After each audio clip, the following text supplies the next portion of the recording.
فرمان اپنے نبی صلی اللہ علیہ وسلم ہے، داڑھی کو بڑھاؤ، مونچھوں کو پس کرو اور یہودی جیسی صورت نہ بناؤ۔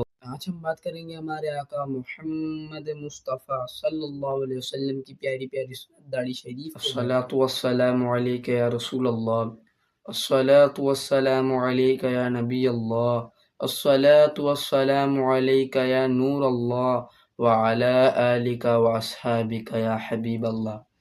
آج ہم بات کریں گے ہمارے آقا محمد مصطفیٰ صلی اللہ علیہ وسلم کی پیاری پیاری ایک سنت داڑھی شریف کے بارے میں۔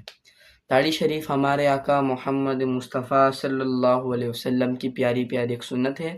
یہ جاننے کے باوجود ہمارے معاشرے کے لوگ داڑھی کو منڈواتے ہیں اور اس سنت کو ترک کر دیتے ہیں۔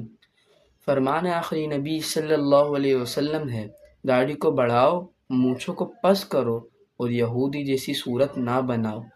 اور آج کل ہمارے معاشرے میں داڑھی والے کو ٹارگٹ کیا جا رہا ہے کہ داڑھی والے نے یوں کر دیا، داڑھی رکھ کے جھوٹ بول رہا ہے، داڑھی رکھ کے فلاں کام کر رہا ہے۔ داڑھی والا ہی کیوں؟ جو مسلمان ہوتا ہے جھوٹ بولتا ہے، نماز نہیں پڑھتا، اس کو کوئی کچھ نہیں بولتا ہے، مگر داڑھی والا اگر جھوٹ بول دیتا ہے تو یوں کہتے ہیں داڑھی رکھ کے جھوٹ بول رہے ہو۔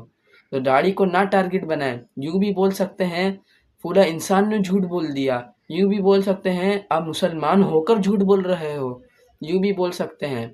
لہذا داڑھی کو ٹارگٹ نہ بڑھایا جائے، یہ ہمارے آقا کی سنت مبارکہ ہے اور اس کو اپنایا جائے۔ جو منڈواتے ہیں، جو ترک کرتے ہیں اس سنت کو، لہٰذا اس سنت کو اپنایا جائے اور انشاءاللہ جن نے منڈوائی ہوگی وہ داڑھی شریف رکھیں گے، انشاءاللہ اس کا ثواب بھی ملے گا انشاءاللہ۔